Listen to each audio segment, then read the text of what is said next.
ಆತ್ಮೀಯರೆಲ್ಲರಿಗೂ ಕರ್ತನಾದ ಯೇಸು ಕ್ರಿಸ್ತನ ಪರಿಶುದ್ಧವಾದ ನಾಮದಲ್ಲಿ ವಂದನೆಗಳನ್ನು ಸಲ್ಲಿಸುತ್ತಾ ಈ ಒಂದು ವಿಶೇಷವಾದಂಥ ಕಾರ್ಯಕ್ರಮಕ್ಕೆ ತಮ್ಮೆಲ್ಲರನ್ನು ಕೂಡ ಪ್ರೀತಿಯಿಂದ ಆಹ್ವಾನಿಸುತ್ತಾ ಈ ಒಂದು ಕಾರ್ಯಕ್ರಮವನ್ನು ನಾವು ಪ್ರಾರ್ಥನೆ ಮೂಲಕ ಪ್ರಾರಂಭಿಸಿಕೊಳ್ಳೋಣ. ಪ್ರಾರ್ಥಿಸೋಣ. ಪ್ರೀತಿ ಸ್ವರೂಪನಾದ ತಂದೆ, ನಿನ್ನ ಪರಿಶುದ್ಧ ನಾಮಕ್ಕೆ ಸ್ತೋತ್ರ. ಈ ಸಮಯವನ್ನು ನಮಗಾಗಿ ವಿಶೇಷವಾದ ರೀತಿಯಲ್ಲಿ ಆಶೀರ್ವದಿಸಿ ಅನುಗ್ರಹಿಸಿ ತಂದೆ, ನಿನ್ನ ಮಗನ ಮೇಲ್ವಿಚಾರಣೆಯಲ್ಲಿ ನಮ್ಮಲ್ಲಿರುವಂಥ ಪರಿಶುದ್ಧಾತ್ಮನ ಸಹಾಯದಿಂದ ಈ ಕಾರ್ಯಕ್ರಮದಲ್ಲಿ ನಮ್ಮನ್ನು ಮುಂದುವರಿಸುತ್ತಿರುವಂಥ ವಿಧಾನಕ್ಕಾಗಿ ನಿನಗೆ ಸ್ತೋತ್ರ, ಕೃತಜ್ಞತೆಗಳು ತಂದೆ. ನಮ್ಮ ಆತ್ಮೀಯ ಮತ್ತು ಭೌತಿಕ ಬದುಕುಗಳಿಗೆ ಬೇಕಾದಂಥ ನಿನ್ನ ಅತ್ಯಮೂಲ್ಯವಾದಂಥ ಮಾತುಗಳನ್ನು ಕೇಳುವುದಕ್ಕೆ ನಾವೆಲ್ಲರೂ ಕೂಡ ಸಿದ್ಧವಾಗಿದ್ದೇವೆ. ನಿನ್ನ ವಾಕ್ಯಗಳ ಮೂಲಕ ನಮ್ಮೊಟ್ಟಿಗೆ ಮಾತಾಡು. ನಮ್ಮ ಆತ್ಮೀಯ ಮತ್ತು ಭೌತಿಕ ಜೀವಿತಗಳನ್ನು ಕ್ರಿಸ್ತ ನಂಬಿಕೆಯಲ್ಲಿ ದೃಢಪಡಿಸಿ ನಮಗೆ ಒದಗಿ ಬಂದಂತಹ ಈ ಒಂದು ವಿಶೇಷವಾದಂಥ ಪರಿಶುದ್ಧ ಜೀವಿತವನ್ನು ಭಕ್ತಿಯಿಂದ ಭಯದಿಂದ ಮುಂದುವರಿಸ್ಕೊಂಡು ಹೋಗ್ಲಿಕ್ಕಾಗುವಂತೆ ಕೃಪೆಯನ್ನು ಅನುಗ್ರಹಿಸಬೇಕಂತೇಳಿ ಯೇಸು ಕ್ರಿಸ್ತನ ಪರಿಶುದ್ಧ ನಾಮದಲ್ಲಿ ಈ ಪ್ರಾರ್ಥನೆಯನ್ನು ಬೇಡಿಕೊಳ್ಳುತ್ತೇವೆ ನಮ್ಮ ಪ್ರೀತಿಯುಳ್ಳ ತಂದೆಯೇ, ಆಮೆನ್. ಕರ್ತನಲ್ಲಿ ಪ್ರಿಯರೇ, ಕ್ರಿಸ್ತಿಯ ಜೀವಿತಕ್ಕೆ ಪ್ರಾರ್ಥನೆ ಬಹಳ ಬಹಳ ಮುಖ್ಯವಾದಂತಹ ಅಂಶ. ಪ್ರಾರ್ಥನೆ ಜೀವಿತ ಕ್ರಿಸ್ತ ನಂಬಿಕೆಯಲ್ಲಿ ದೃಢಪಡಿಸುವುದಕ್ಕೂ ಕ್ರಿಸ್ತೇಸುವಿನಲ್ಲಿ ಒದಗಿ ಬಂದಂತಹ ಈ ವಿಶೇಷವಾದಂತಹ ಶ್ರೇಷ್ಠವಾದಂಥ ಜೀವಿತವನ್ನು ಅತ್ಯಂತ ಯಶಸ್ವಿಯಾಗಿ ಮುಂದುವರಿಸುವುದಕ್ಕೂ ದೇವರನ್ನು ಕಂಡುಕೊಳ್ಳುವುದಕ್ಕೂ ರಕ್ಷಣೆ ಮಾರ್ಗದಲ್ಲಿರ್ತಕ್ಕಂಥವರನ್ನು ದೇವರು ತನ್ನ ಪ್ರಿಯ ಕುಮಾರನ ಮಂಡಳಿಗೆ ಸೇರಿಸುವಲ್ಲಿ ಮನುಷ್ಯರ ಪ್ರಾರ್ಥನೆಗಳು ಕೂಡ ಬಹಳ ಬಹಳ ಮುಖ್ಯವಾದಂಥ ಪಾತ್ರವನ್ನು ನಿರ್ವಹಿಸ್ತವೆ ಅನ್ನೋದಕ್ಕೆ ಸತ್ಯವೇದದಲ್ಲಿ ಅನೇಕ ಸಂಗತಿಗಳನ್ನು, ಘಟನಾವಳಿಗಳನ್ನು ನಾವು ಗಮನಿಸ್ತೇವೆ. ಅಂಥ ನಿಟ್ಟಿನಲ್ಲಿ ಪ್ರಾರ್ಥನೆಗೆ ನಮ್ಮ ಕರ್ತನಾದಂಥ ಯೇಸು ಕ್ರಿಸ್ತನು ಈ ಭೂಮಿ ಮೇಲೆ ಶರೀರಧಾರಿಯಾಗಿದ್ದಂಥ ಸಂದರ್ಭದಲ್ಲಿ ಆತನು ಎಷ್ಟರ ಮಟ್ಟಿಗೆ ಹೆಚ್ಚಿನ ಒಂದು ಆದ್ಯತೆಯನ್ನು ಪ್ರಾರ್ಥನೆಗೆ ಕೊಡ್ತಾ ಇದ್ದನು ಎಂಬುದಾಗಿ ಸತ್ಯವೇದವನ್ನು ನಾವು ಪರಿಶೀಲನೆ ಮಾಡುವುದಾದರೆ ಮಾರ್ಕನು ಬರೆದ ಸುವಾರ್ತೆಯಲ್ಲಿ 2ನೇ ಅಧ್ಯಾಯದಲ್ಲಿ ಗ್ರಂಥಕರ್ತನು ಈ ರೀತಿಯಾಗಿ ಪ್ರಾರ್ಥನೆಯ ವಿಶೇಷತೆಯನ್ನು ನಮಗೆ ತಿಳಿಸ್ತಾ ಇದ್ದಾನೆ. ಮಾರ್ಕನು ಬರೆದ ಸುವಾರ್ತೆ 1ನೇ ಅಧ್ಯಾಯ 35ನೇ ವಚನದಲ್ಲಿ, ಮುಂಜಾನೆ ಇನ್ನೂ ಮೊಬ್ಬಿರುವಾಗ ಆತನು ಎದ್ದು ಹೊರಟು ಅಡವಿಯ ಸ್ಥಳಕ್ಕೆ ಹೋಗಿ ದೇವರನ್ನು ಪ್ರಾರ್ಥಿಸುತ್ತಿದ್ದನು ಅಂತ ಹೇಳ್ತಾನೆ. ಇನ್ನೂ ಮೊಬ್ಬಿರುವಾಗ ಕರ್ತನಾದ ಯೇಸು ಕ್ರಿಸ್ತನು ಎದ್ದು ಹೊರಟು ಅಡವಿಯ ಸ್ಥಳಕ್ಕೆ ಹೋಗಿ ದೇವರನ್ನು ಪ್ರಾರ್ಥಿಸ್ತಾ ಇದ್ದನು ಅಂತ ಹೇಳ್ತಾ ಇದ್ದಾನೆ. ಸೊ ಹಾಗಾಗಿ ಕ್ರಿಸ್ತನ ಜೀವಿತದಲ್ಲಿ ಪ್ರಾರ್ಥನೆ ಬಹಳ ಮುಖ್ಯವಾದಂಥ ಒಂದು ಭಾಗ. ಅದೇ ರೀತಿಯಾಗಿ ಕರ್ತನಾದ ಯೇಸು ಕ್ರಿಸ್ತನು ಈ ಲೋಕದಲ್ಲಿ ಶರೀರಧಾರಿಯಾಗಿದ್ದಂಥ ಸಂದರ್ಭದಲ್ಲಿ ದೇವರ ಸಂಕಲ್ಪವನ್ನು ತನ್ನ ದೇಹದ ಮೂಲಕ ನೆರವೇರಿಸಿ ಪಾಪಗಳಿಂದಲೂ ಅಪರಾಧಗಳಿಂದಲೂ ಸತ್ತಂಥ ಮನುಷ್ಯರನ್ನು ತನ್ನ ಅಮೂಲ್ಯವಾದಂಥ ಪರಿಶುದ್ಧವಾದಂತಹ ರಕ್ತದ ಮೂಲಕ ಬದುಕಿಸುವಂತಹ ಕಾರ್ಯಕ್ರಮದಲ್ಲಿ ಯಶಸ್ವಿಯಾದ ನಂತರ ಆ ಒಂದು ಕಾರ್ಯಕ್ರಮವನ್ನು ಇಡೀ ಲೋಕದ ಕಟ್ಟ ಕಡೆಯವರೆಗೂ ಕೂಡ ಸಾರುವಂತಹ ಬಹುದೊಡ್ಡ ಜವಾಬ್ದಾರಿಯನ್ನು ತನ್ನ ಶಿಷ್ಯರಿಗೆ, ಅಂದರೆ ಅಪೋಸ್ತಲರಿಗೆ ಕರ್ತನಾದ ಯೇಸು ಕ್ರಿಸ್ತನು ವಹಿಸಿಕೊಡ್ತಕ್ಕಂತಹ ಒಂದು ಶ್ರೇಷ್ಠವಾದಂಥ ಜವಾಬ್ದಾರಿಯನ್ನು ನಿರ್ವಹಿಸುವುದಕ್ಕೆ ಬಹಳ ಉತ್ತಮವಾದಂತಹ ಜವಾಬ್ದಾರಿಯನ್ನು ನಾವು ಹೊತ್ಕೊಂಡಿದ್ದೀವಿ. ಈ ಶ್ರೇಷ್ಠವಾದಂಥ ಕೆಲಸವನ್ನು ನಾವು ನಿರ್ವಹಿಸಬೇಕೆಂಬಂತಹ ಮನಸ್ಥಿತಿ ಉಳ್ಳಂತಹ ಶಿಷ್ಯರನ್ನು ಆಯ್ದುಕೊಳ್ಳುವುದಕ್ಕೆ ಇಡೀ ರಾತ್ರಿಯೆಲ್ಲ ದೇವರನ್ನು ಪ್ರಾರ್ಥಿಸುವಂಥದ್ದನ್ನು ಕೂಡ ನಾವು ಸತ್ಯವೇದದಲ್ಲಿ ಗಮನಿಸ್ತೇವೆ. ಲೂಕನು ಬರೆದ ಸುವಾರ್ತೆ 6ನೇ ಅಧ್ಯಾಯದಲ್ಲಿ 12ನೇ ವಚನದಲ್ಲಿ ಕರ್ತನಾದ ಯೇಸು ಕ್ರಿಸ್ತನು ತನ್ನ ಶಿಷ್ಯರನ್ನು ಆಯ್ದುಕೊಳ್ಳುವುದಕ್ಕೋಸ್ಕರ ಪರಲೋಕದಲ್ಲಿರ್ತಕ್ಕಂಥ ಪರಮತಂದೆಯ ಸಹಾಯವನ್ನು ಕೇಳುವಂಥದ್ದನ್ನು ಈ ಒಂದು ಭಾಗದಲ್ಲಿ ನಾವು ಗಮನಿಸ್ತೇವೆ. ಲೂಕನು ಬರೆದ ಸುವಾರ್ತೆ 6ನೇ ಅಧ್ಯಾಯ 12ನೇ ವಚನದಲ್ಲಿ ಆ ದಿವಸಗಳಲ್ಲಿ ಆತನು ಪ್ರಾರ್ಥನೆ ಮಾಡುವುದಕ್ಕಾಗಿ ಬೆಟ್ಟಕ್ಕೆ ಹೋಗಿ ರಾತ್ರಿಯನ್ನೆಲ್ಲ ಪ್ರಾರ್ಥನೆಯಲ್ಲೇ ಕಳೆದನು ಅಂತ ಹೇಳ್ತಾನೆ. ಇಡೀ ರಾತ್ರಿ ಪ್ರಾರ್ಥನೆಯಲ್ಲೇ ಕಳೀತಾ ಇದ್ದಾನಂತಂದರೆ ಎಷ್ಟು ವಿಷಯಗಳನ್ನು, ಎಂಥ ಒಂದು ಸಹವಾಸ ಅನ್ಯೋನ್ಯತೆಯನ್ನು ಪರಲೋಕದಲ್ಲಿರ್ತಕ್ಕಂಥ ಪರಮ ತಂದೆಯೊಟ್ಟಿಗೆ ಕರ್ತನಾದ ಯೇಸು ಕ್ರಿಸ್ತನು ಹೊಂದಿದ್ದಾನೆ ಎಂಬುವಂಥದ್ದು ಈ ಒಂದು ವಾಕ್ಯದ ವಿಶೇಷತೆ ಪ್ರೇರೆ. ಹಾಗೆಯೇ ಕರ್ತನಾದ ಯೇಸು ಕ್ರಿಸ್ತನು ತಾನು ಆರಿಸಿಕೊಂಡಂತಹ ಶಿಷ್ಯರಿಗೂ ಕೂಡ ಪ್ರಾರ್ಥನೆಯನ್ನು ಕಲಿಸಿಕೊಟ್ಟದ್ದನ್ನು ಸತ್ಯವೇದದಲ್ಲಿ ನಾವು ಗಮನಿಸ್ತೇವೆ. ಮತ್ತಾಯನು ಬರೆದ ಸುವಾರ್ತೆ 6ನೇ ಅಧ್ಯಾಯ 8ನೇ ವಚನದಿಂದ ಪ್ರಾರ್ಥನೆಯ ವಿಶೇಷತೆ, ಪ್ರಾರ್ಥನೆಯ ಪ್ರಾಮುಖ್ಯತೆ, ಪ್ರಾರ್ಥನೆಯಲ್ಲಿ ನೀವು ದೇವರನ್ನು ಏನು ಬೇಡ್ಕೊಳ್ಬೇಕು ಅನ್ನುವಂತಹ ಒಂದು ಮುಖ್ಯವಾದಂತಹ ವಿಷಯಗಳನ್ನು ತನ್ನ ಶಿಷ್ಯರಿಗೆ ತಿಳಿಸುವಂಥದ್ದನ್ನು ಈ ಒಂದು ಭಾಗದಲ್ಲಿ ನಾವು ಗಮನಿಸ್ತೇವೆ. 6ನೇ ಅಧ್ಯಾಯ 8ನೇ ವಚನದಲ್ಲಿ, ನೀವು ನಿಮ್ಮ ತಂದೆಯನ್ನು ಬೇಡಿಕೊಳ್ಳುವುದಕ್ಕಿಂತ ಮುಂಚೆಯೇ ನಿಮಗೆ ಏನೇನು ಅಗತ್ಯವೆಂಬುದು ಆತನಿಗೆ ತಿಳಿದಿದೆ. ನಿಮಗೇನೇನು ಬೇಕು ಅನ್ನುವಂಥದ್ದು ನೀವು ಬೇಡೋದಕ್ಕಿಂತ ಮುಂಚೆನೇ ಪರಲೋಕದಲ್ಲಿರ್ತಕ್ಕಂಥ ಪರಮ ತಂದೆಗೆ ಗೊತ್ತದೆ. ಹಾಗಾಗಿ ಭೌತಿಕವಾದಂತಹ ವಿಷಯಗಳನ್ನು ಕುರಿತು ಅತಿ ಹೆಚ್ಚಿನ ಆದ್ಯತೆಯನ್ನು ಪ್ರಾರ್ಥನೆಯಲ್ಲಿ ಪ್ರಸ್ತಾಪಿಸದೆ ಆತ್ಮ ಸಂಬಂಧವಾದಂತಹ, ಪರಲೋಕ ಸಂಬಂಧವಾದಂತಹ, ಪಾರಮಾರ್ಥಿಕವಾದಂತಹ ವಿಷಯಗಳ ಬಗ್ಗೆ ನಿಮ್ಮ ಒಂದು ಗಮನವು ಕೇಂದ್ರೀಕೃತವಾಗಿರಬೇಕು. ಆ ಒಂದು ದಿಕ್ಕಿನಲ್ಲಿ ನೀವು ಆಲೋಚನೆ ಮಾಡಬೇಕು, ದೇವರನ್ನ ಪ್ರಾರ್ಥಿಸಬೇಕೆಂಬುದಾಗಿ ಕರ್ತನಾದ ಯೇಸು ಕ್ರಿಸ್ತನು ತನ್ನ ಶಿಷ್ಯರಿಗೆ ಪ್ರಾರ್ಥನೆಯನ್ನು ಕಲಿಸ್ಕೊಟ್ಟದ್ದನ್ನು ಈ ಒಂದು ಭಾಗದಲ್ಲಿ ಗಮನಿಸ್ತೇವೆ. ಹಾಗಾಗಿ ಮತ್ತೊಂದು ಸರಿ ಆ ಮಾತನ್ನು ನೋಡೋಣ. ನೀವು ನಿಮ್ಮ ತಂದೆಯನ್ನು ಬೇಡಿಕೊಳ್ಳುವುದಕ್ಕಿಂತ ಮುಂಚೆಯೇ ನಿಮಗೆ ಏನೇನು ಅಗತ್ಯವೆಂಬುದು ಆತನಿಗೆ ತಿಳಿದಿದೆ. ಆದುದರಿಂದ ನೀವು ಹೀಗೆ ಪ್ರಾರ್ಥನೆ ಮಾಡತಕ್ಕದ್ದು ಅಂತ ಹೇಳ್ತಾನೆ. ನೀವು ಹೀಗೆ ಪ್ರಾರ್ಥನೆ ಮಾಡತಕ್ಕದ್ದು ಅಂದರೆ ಪ್ರಾರ್ಥನೆಯ ಒಂದು ಇಂಪಾರ್ಟೆನ್ಸ್ ಏನಿದೆ ಅನ್ನುವಂಥದ್ದನ್ನು ಕರ್ತನಾದ ಯೇಸು ಕ್ರಿಸ್ತನು ತನ್ನ ಶಿಷ್ಯರಿಗೆ ತಿಳಿಸ್ತಾ ಇದ್ದಾನೆ. ಪರಲೋಕದಲ್ಲಿರುವ ನಮ್ಮ ತಂದೆಯೇ, ನಿನ್ನ ನಾಮವು ಪರಿಶುದ್ಧವೆಂದು ಎಣಿಸಲ್ಪಡಲಿ. ನೀನು ಪರಿಶುದ್ಧನು. ಅಪರಿಶುದ್ಧರೊಟ್ಟಿಗೆ ಸಹವಾಸವನ್ನು ಮಾಡದೆ ಪ್ರತ್ಯೇಕವಾಗಿ ಇರುವಂತಾತನು ನೀನು ಪರಿಶುದ್ಧನು. ಸಕಲ ದೇವದೂತ ಗಣಗಳೆಲ್ಲವೂ ಕೂಡ ಪರಿಶುದ್ಧನಾದಂಥ ನಿನ್ನನ್ನು ಪರಿಶುದ್ಧನೆಂಬುದಾಗಿ ನಿತ್ಯ ನಿರಂತರವೂ ಕೂಡ ಸ್ತುತಿ ಸ್ತೋತ್ರ ಘನ ಮಾನ ಮಹಿಮೆಯನ್ನು ಸಲ್ಲಿಸುವಂತಹ ಮಹೋನ್ನತನೇ ನೀನು. ಹಾಗಾಗಿ ನಿನ್ನ ಹೋಲಿಕೆಯಲ್ಲಿ, ನಿನ್ನ ಸ್ವರೂಪದಲ್ಲಿ ಉಂಟು ಮಾಡಲ್ಪಟ್ಟಂಥ ಮನುಷ್ಯರು ನೀನು ದಯಪಾಲಿಸಿಕೊಟ್ಟಂಥ ಪರಿಶುದ್ಧತೆಯನ್ನು ಕಳೆದುಕೊಂಡಂತಹ ಸ್ಥಿತಿಯಲ್ಲಿ ನಿನ್ನ ಸಹವಾಸದಿಂದ ಬೇರೆಯಾಗಿ ಅಧರ್ಮದಲ್ಲಿ, ಅಸತ್ಯದಲ್ಲಿ, ಪಾಪದಲ್ಲಿರ್ತಕ್ಕಂತಹ ಮನುಷ್ಯರು ಪರಿಶುದ್ಧರಾಗಬೇಕು. ಪರಿಶುದ್ಧರಾದಂಥ ಮನುಷ್ಯರ ಬಾಯಿಯಿಂದ ನೀನು ಪರಿಶುದ್ಧನೆಂಬುದಾಗಿ ಕೊಂಡಾಡಲ್ಪಡಬೇಕು. ಹಾಗಾಗಿ ನಿನ್ನ ನಾಮವು ಪರಿಶುದ್ಧವೆಂದೆಣಿಸಲ್ಪಡಲಿ. ಅಂದರೆ ಅರ್ಥಾತ್ ಪ್ರತಿ ಮನುಷ್ಯರು ಕೂಡ ಪರಿಶುದ್ಧರಾಗಬೇಕು. ಪರಿಶುದ್ಧರಾದ್ರೇ ಪರಿಶುದ್ಧರ ಬಾಯಿಯಿಂದ ಪರಿಶುದ್ಧನಾದಂಥ ನೀನು ಸ್ತುತಿ ಸ್ತೋತ್ರ ಘನ ಮಾನ ಮಹಿಮೆಯನ್ನು ಹೊಂದೋದಕ್ಕೆ ಸಾಧ್ಯ ಇದೆ. ಹಾಗಾಗಿ ಇದು ಇಂಪಾರ್ಟೆಂಟು.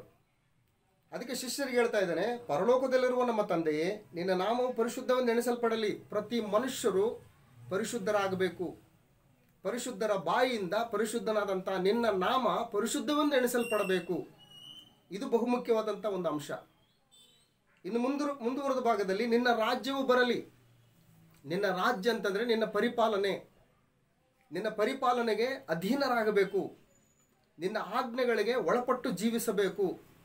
ಇನ್ನು ಜೀವಿಸುವವರು ತಮಗೋಸ್ಕರವಲ್ಲದೆ ತಮ್ಮನ್ನು ಬದುಕಿಸಿದಂತಹ, ತಮ್ಮನ್ನು ಪಾಪದಿಂದ ಬಿಡುಗಡೆ ಮಾಡಿದಂತಹ ನಿನ್ನ ಪ್ರೀತಿಯ ಕುಮಾರನಾದಂತಹ ಯೇಸು ಕ್ರಿಸ್ತನ ಹೆಜ್ಜೆ ಜಾಡನ್ನು ಅನುಸರಿಸಬೇಕು.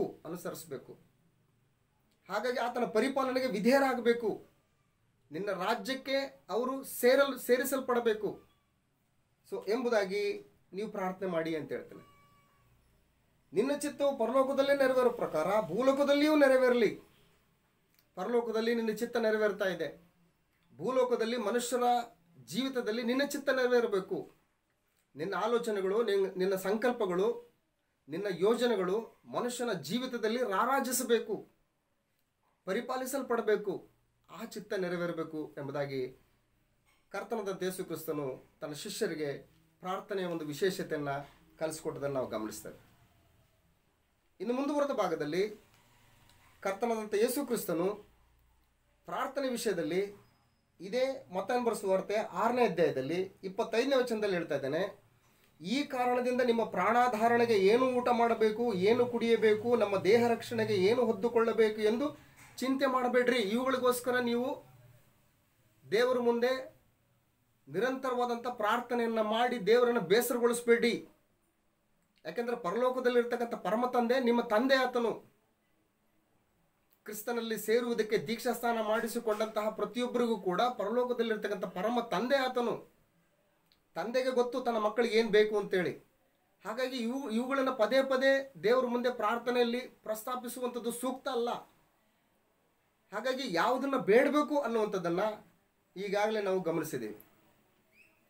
ಅದಕ್ಕೆ ಇಲ್ಲಿ ಹೇಳ್ತಾ ಇದ್ದಾನೆ, ನಿಮ್ಮ ದೇಹ ರಕ್ಷಣೆಗೆ ಏನು ಹೊದ್ದುಕೊಳ್ಳಬೇಕು, ಏನು ಕುಡಿಯಬೇಕು, ಏನು ಊಟ ಮಾಡಬೇಕು ಎಂಬುದಾಗಿ ನೀವು ಚಿಂತೆ ಮಾಡಬೇಡಿ. ಇದಕ್ಕಿಂತಲೂ ಬಹುಮುಖ್ಯವಾದಂಥ ವಿಷಯ ಇದೆ. ನಿಮ್ಮ ಆತ್ಮಗಳು ಶಾಶ್ವತವಾದಂತಹ ದೇವರು ಸಂಕಲ್ಪಿಸಿ ನಿರ್ಮಿಸಿದಂತಹ ಆ ಮಹಾಲೋಕವನ್ನು ಸ್ವತಂತ್ರಿಸಿಕೊಳ್ಬೇಕು. ದೇವರ ಸಹವಾಸ ಅನ್ಯೋನ್ಯತೆಯಲ್ಲಿ ನಿರಂತರವಾಗಿರಬೇಕು. ಆತನು ಪರಿಶುದ್ಧನಾಗಿರುವುದರಿಂದ ನೀವುಗಳು ಕೂಡ ಪರಿಶುದ್ಧರಾಗಿರಬೇಕು. ದೇಹಕ್ಕಿಂತ ಆತ್ಮ ಬಹಳ ಮುಖ್ಯ. ಅದಕ್ಕೋಸ್ಕರ ಕರ್ತನಾದಂಥ ಯೇಸು ಕ್ರಿಸ್ತನು ಮತ್ತಾಯನ ಬರೆದ ಸುವಾರ್ತೆ 10ನೇ ಅಧ್ಯಾಯದಲ್ಲಿ ವಿಶೇಷವಾದಂಥ ಸಂಗತಿಯನ್ನು ಪ್ರಸ್ತಾಪಿಸುವಂಥದ್ದನ್ನು ನಾವು ಗಮನಿಸ್ತೇವೆ.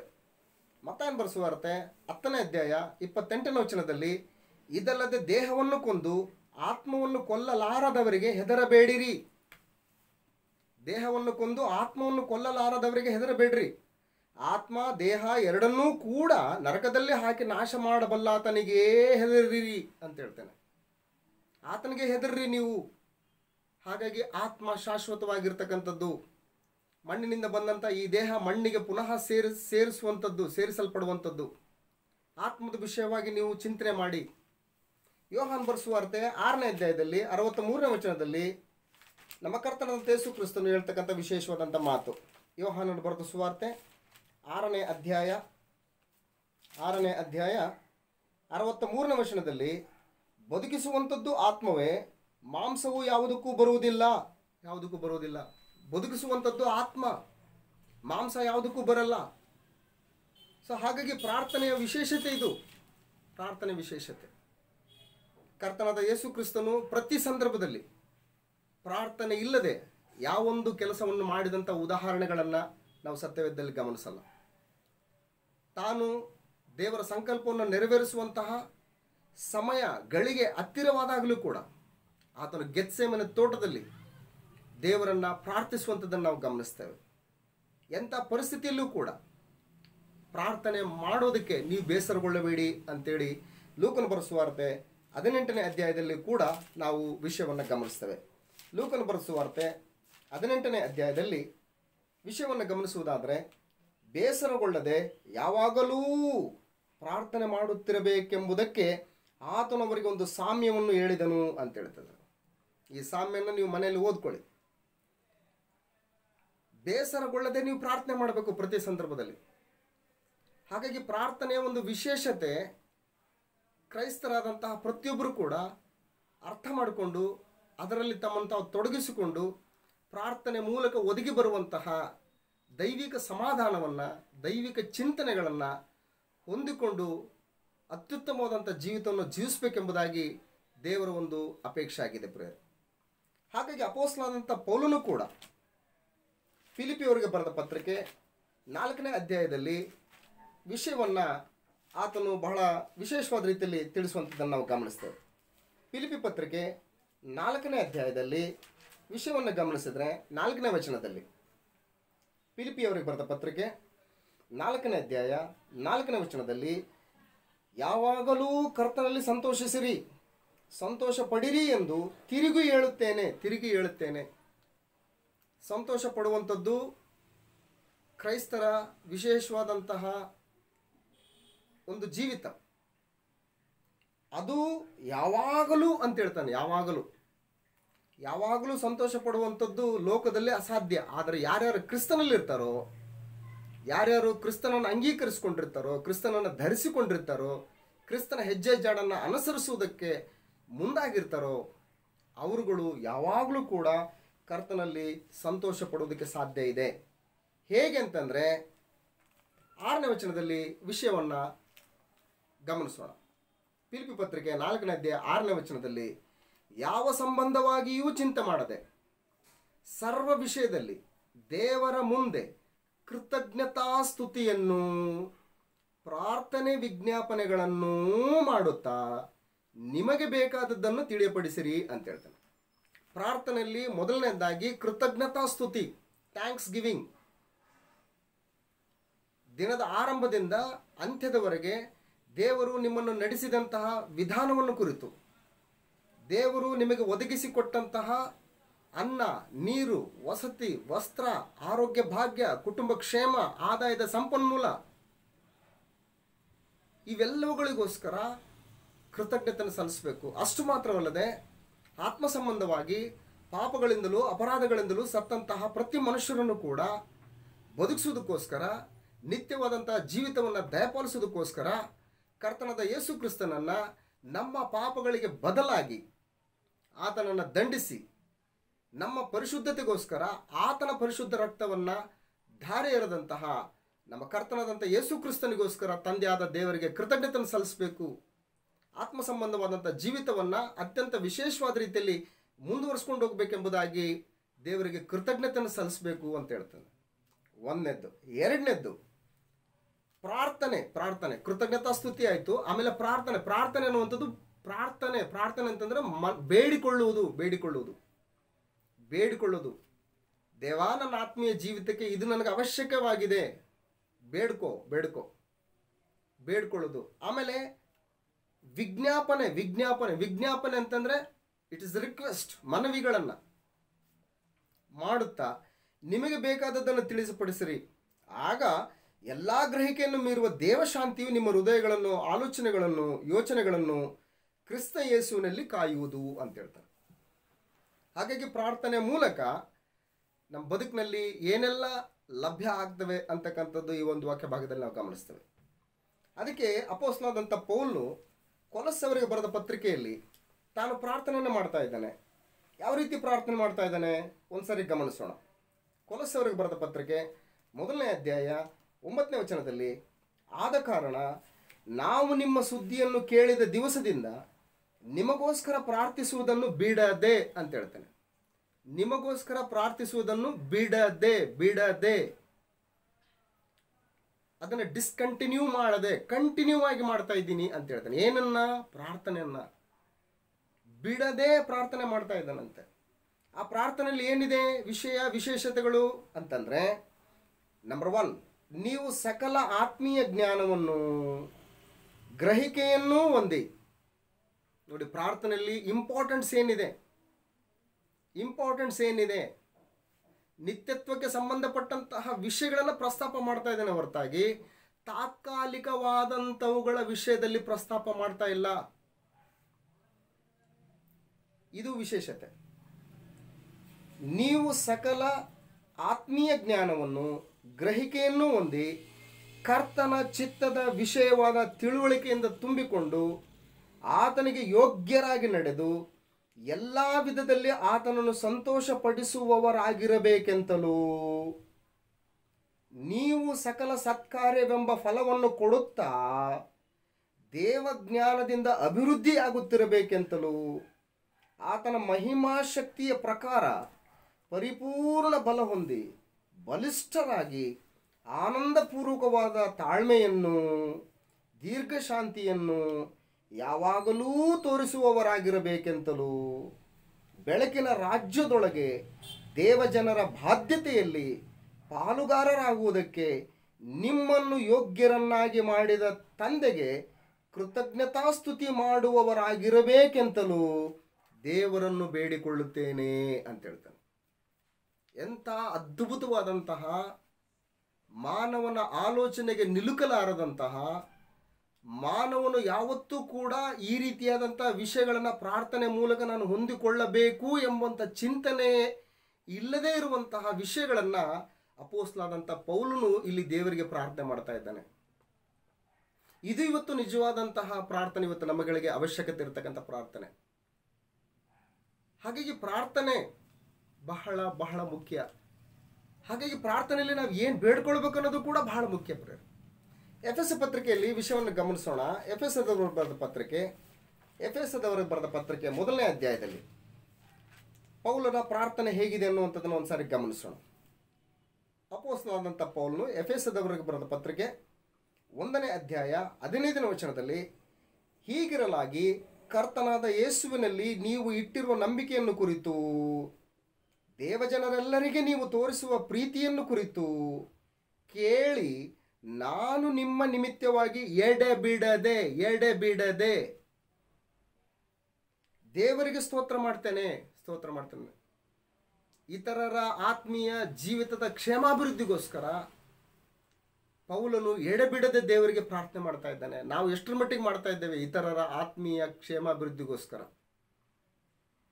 ಇತರರಿಗೋಸ್ಕರ ನಾವು ಎಡೆಬಿಡದೆ ಎಲ್ಲಿ ಪ್ರಾರ್ಥನೆ ಮಾಡೋದು? ಇತರರಿಗೋಸ್ಕರ ಬಿಟ್ಟಾಕಿ ನಮಗೋಸ್ಕರ ನಾವೇ ಪ್ರಾರ್ಥನೆ ಮಾಡುವಂಥದ್ದು ಬಹಳ ಕಡಿಮೆ ಆಗಿಬಿಟ್ಟಿದೆ. ಇವತ್ತು ಪ್ರಾರ್ಥನೆಯಲ್ಲಿರುವಂತಹ ಶಕ್ತಿಯನ್ನು, ಪ್ರಾರ್ಥನೆಯಲ್ಲಿರ್ತಕ್ಕಂಥ ಸಮಾಧಾನವನ್ನು, ಪ್ರಾರ್ಥನೆಯಲ್ಲಿರ್ತಕ್ಕಂತಹ ದೈವಿಕ ಸಹವಾಸ ಅನ್ಯೋನ್ಯತೆಯನ್ನು ಇವತ್ತೆಲ್ಲರೂ ಕೂಡ ನಾವು ರುಚಿ ನೋಡಲೇಬೇಕು, ರುಚಿ ನೋಡಬೇಕು. ಆ ರುಚಿ ಹೇಗಿದೆ ಅಂತೇಳಿ ಪೌಲನು ತಿಳಿಸ್ತಾ ಇದ್ದಾನೆ ಇಲ್ಲಿ.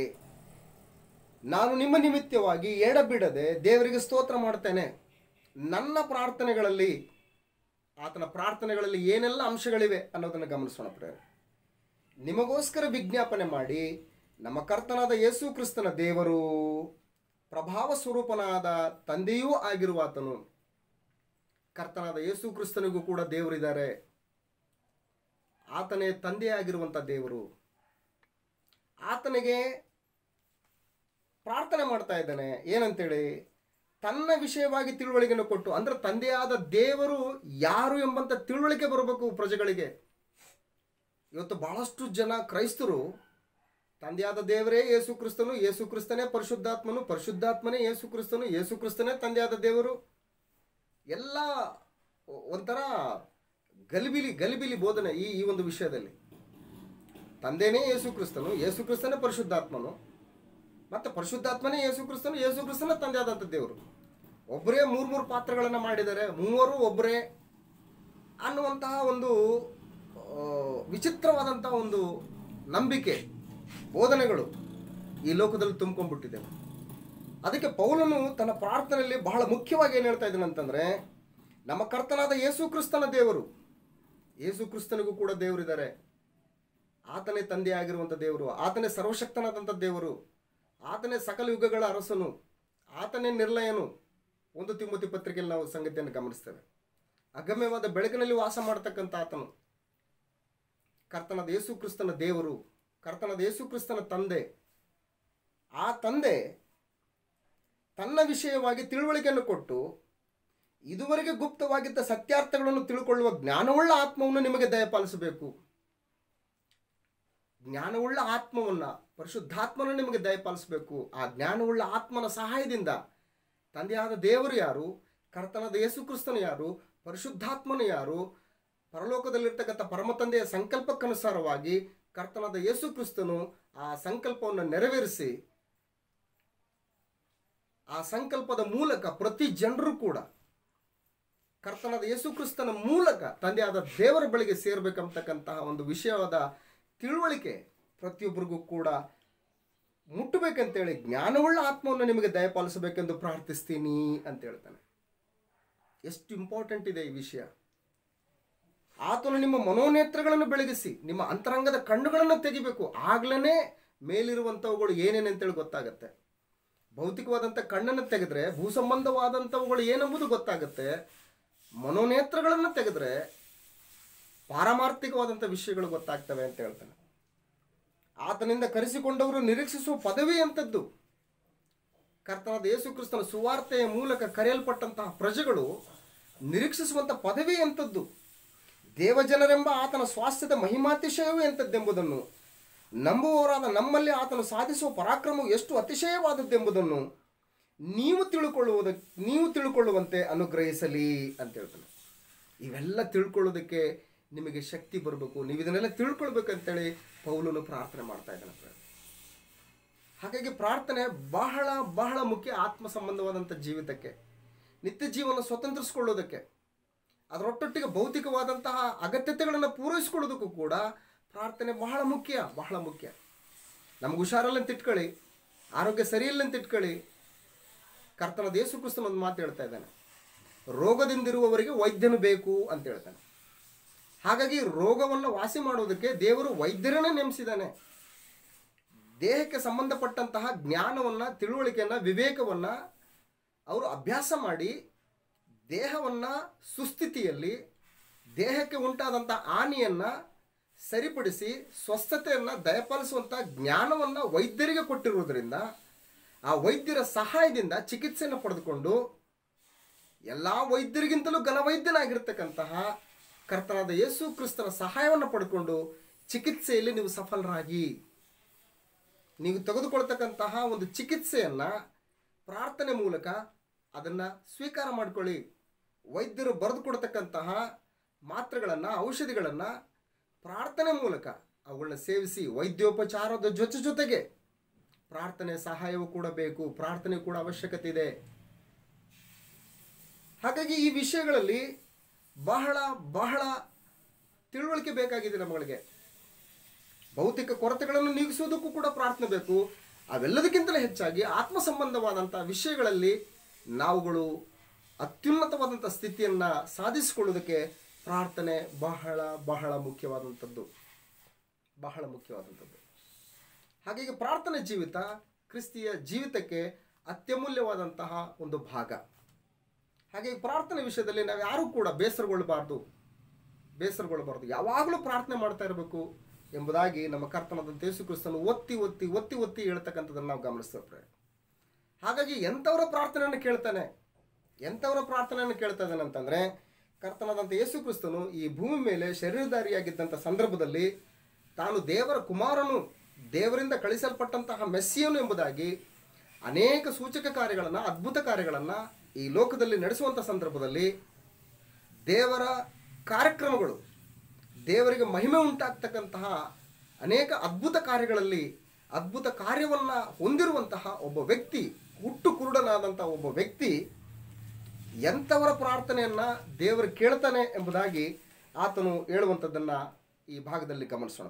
ಯೋಹಾನನ ಬರೆದ ಸುವಾರ್ತೆ 9ನೇ ಅಧ್ಯಾಯ 31ನೇ ವಚನದಲ್ಲಿ ಈ ಹುಟ್ಟು ಕುರುಡನು ಕರ್ತನಾದ ಯೇಸು ಕ್ರಿಸ್ತನಿಂದ ಸ್ವಸ್ಥತೆಯನ್ನು ಹೊಂದಿದ ಮೇಲೆ ಫರಿಸಾಯರು ಮತ್ತು ಶಾಸ್ತ್ರಿಗಳು ಕೇಳ್ತಕ್ಕಂತಹ ಪ್ರಶ್ನೆಗಳಿಗೆ ಆತನು ಉತ್ತರವನ್ನು ಕೊಡ್ತಾ ಇದ್ದಾನೆ. ಆ ಉತ್ತರ ಬಹಳ ವಿಶೇಷವಾಗಿದೆ.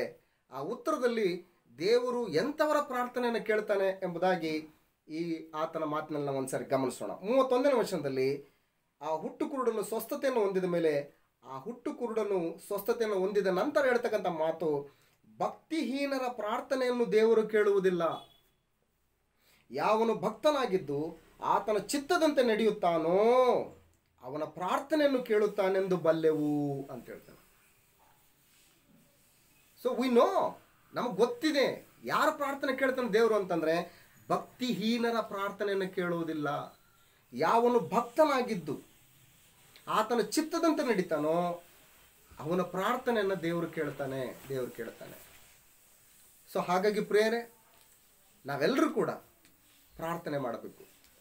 ಅಪೊಸ್ತಲನಾದಂಥ ಪೌಲನು ಕೂಡ ತಿಮೋತಿಗೆ ಬರೀತಾನೆ, ಎಲ್ಲದಕ್ಕಿಂತ ಮೊದಲು ನೀವೆಲ್ಲರೂ ಕೂಡ ಯಾರಿಗೋಸ್ಕರ ಪ್ರಾರ್ಥನೆ ಮಾಡಬೇಕೆಂಬುದಾಗಿ ಹೇಳ್ತಾ ಇದ್ದಾನೆ ಅಂತಂದರೆ, 1ನೇ ತಿಮೋತಿ 2ನೇ ಅಧ್ಯಾಯ 1ನೇ ವಚನದಲ್ಲಿ ಎಲ್ಲದಕ್ಕಿಂತ ಮೊದಲು ಮನುಷ್ಯರೆಲ್ಲರಿಗೋಸ್ಕರ ದೇವರಿಗೆ ವಿಜ್ಞಾಪನೆಗಳನ್ನು, ಪ್ರಾರ್ಥನೆಗಳನ್ನು, ಮನವಿಗಳನ್ನು, ಕೃತಜ್ಞತಾಸ್ತುತಿಗಳನ್ನು ಮಾಡಬೇಕೆಂದು ಬೋಧಿಸ್ತೇನೆ.